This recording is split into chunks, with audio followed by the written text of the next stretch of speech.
Listen, I know it sounds fancy, it sounds like something that is exclusive to wealthy people, but it's not. Hi everybody, welcome to my channel. My name is Angoya. I am so excited about today's video because we're going to talk about how I became financially disciplined, how I changed my life, and some of the things that I did to become optimistic about the future.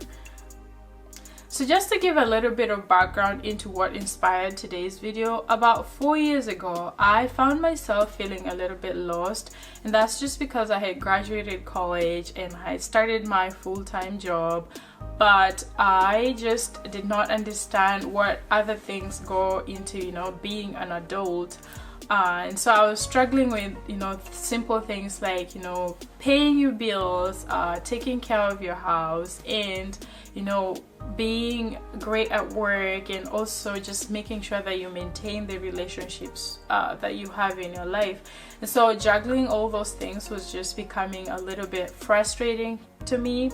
I had a very demanding career and I felt like I just had no idea what was going on. I was getting paid, I was paying my bills and going to work, and that was all that my life entailed.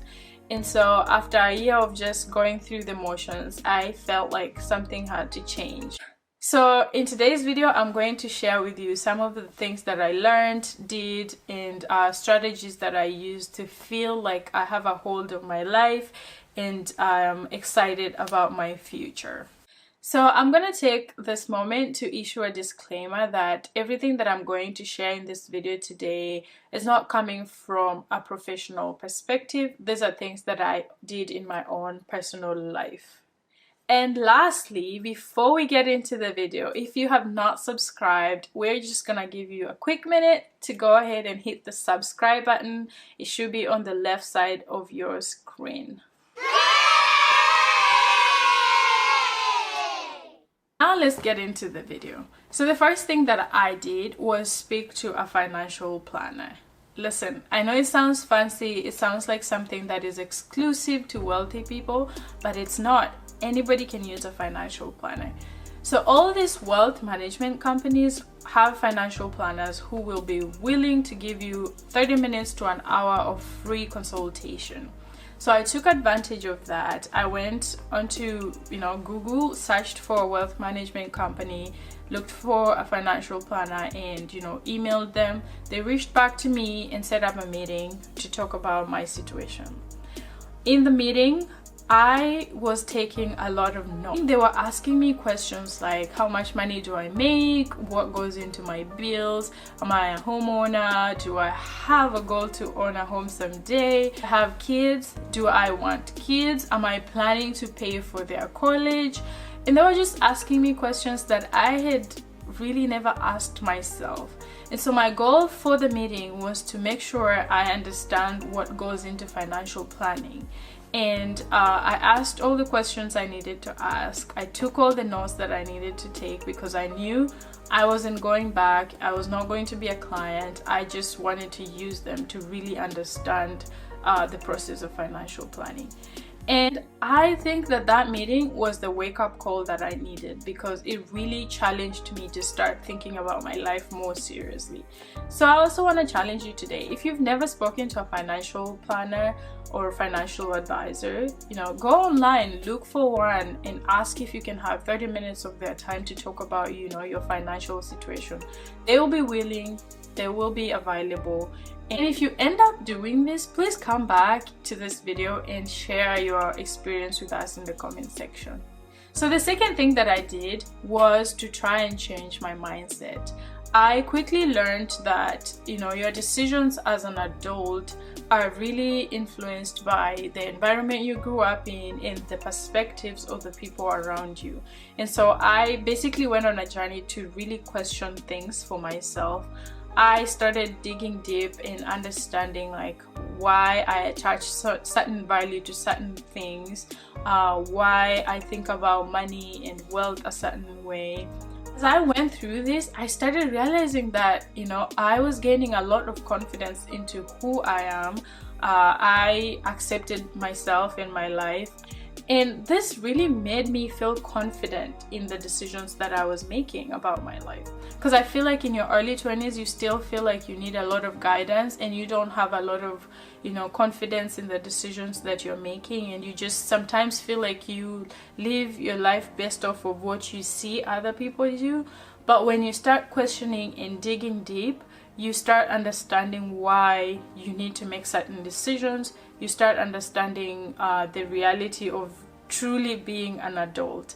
And I feel like going through that process helped me to become who I am today. It helped me to really accept how things are and to see what I could change and the things that I needed to hold on to. The next thing that I did that I encourage a lot of people to do is to evaluate your friendships, your relationships, and start setting boundaries where you feel like boundaries need to be set. So around that time, I really just started communicating my goals to some of my friends and some of my family members, and also just really communicating what things I was interested more in doing and supporting, and some of the things that I was no longer going to, take part in.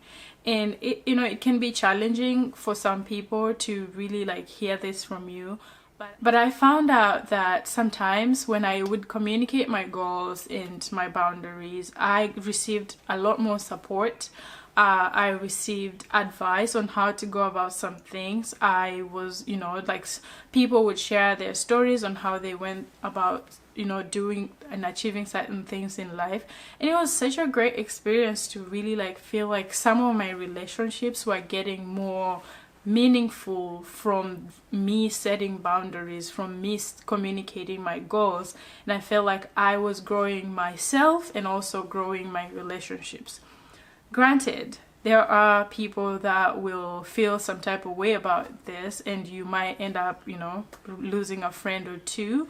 But you really have to be prepared for the change, because you can't be the same person all your life and maintain the same level of friendships and relationship with everybody in your family at the same level. People change, and I think a lot of people understand that.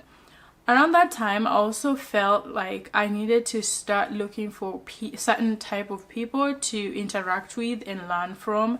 And so I became a lot more intentional about my interactions with people, and more intentional about the friends I was making from, that time henceforth. So, if I felt like there was a lot to learn from somebody, there was, this person was bringing up, I'm more intentional about spending meaningful time with these people, and also just learning from them. And it was so rewarding to really learn certain things from my friends and have conversations that we were not having before then with some of my friends. There were people in my life that had a lot to offer, but since there had never been an opportunity and a conversation about those things, I had never experienced that side of them. So I encourage you to, really evaluate your friends, really evaluate, your relationships, be it your partner or your family, and just have conversations with whoever you think, is worth having a conversation with. The next thing I did that I think made my life so much easier was to really understand the numbers. I don't think you can become financially disciplined and try to meet your goals if you don't know what you're working with. So I went into, my numbers and started looking at what I had. I started taking stock of literally everything I owned and what it was. Was it an asset? Was it a liability? What expenses did I have? What could I cut out of my life to, save a little bit more money? And going through that process really helped me understand what was going on, where I was spending money that I didn't need to spend. For example, when I started living alone, I got TV cable, and I was paying $87 for it. But I was working until 1-2 a.m. every night. I would literally go 3-4 months without switching on my TV, yet I was paying $87 every single month for it. And so going through the numbers and understanding what I was working with helped me to really become aware of expenses like that, and was able to cut out such expenses. You know, things like going to the store and, you know, when you're about to pay, like feeling like you're gonna get a heart attack because you think your card is going to be declined. Like, those were things that I personally was going through. But once I started like becoming disciplined and knowing the numbers, I knew that I had money. Whatever I was going to buy, I could afford it. But if you don't know, you just always, like, you're always anxious, you're always scared of what could be coming, and you also end up just buying things that you realize like you don't need. So the challenge is, you have to know the numbers. There is no any other way out. You have to know what you're working with. The last thing that I did that I think is one of the most important things I have ever done for my life is I started setting future goals with actionable steps today.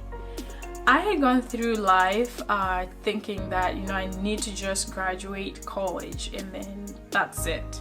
And then after you graduate, you start feeling like, okay, so what next? Like, your life feels a little empty. And, you know, I don't know, I just felt like I wasn't thinking about my future. But when I spoke to the financial planner, he started asking me questions like, do you want to have kids? How many kids do you want to have? What age do you want to retire? How much money do you ideally want to have when you retire? Do you plan on paying for your kids' college? And all those questions were questions I had never asked myself.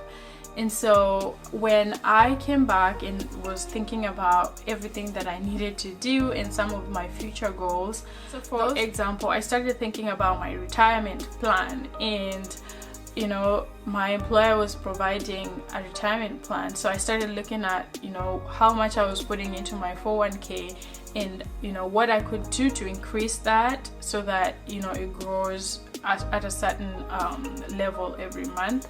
I started thinking about my health savings account and how much I was contributing to that. Around that time, I also felt like I needed to take more charge of my health, and so I signed up and became really serious about the gym, because I knew that this is something that would impact my future, but I could work on it right now to make it a little bit easier for me in the future. I also got serious about my health in terms of, you know, what I was eating. I made sure that I was going to my annual checkups. I made sure that, you know, if I felt a certain way and it didn't feel very normal, like to reach out to my doctor and talk about that.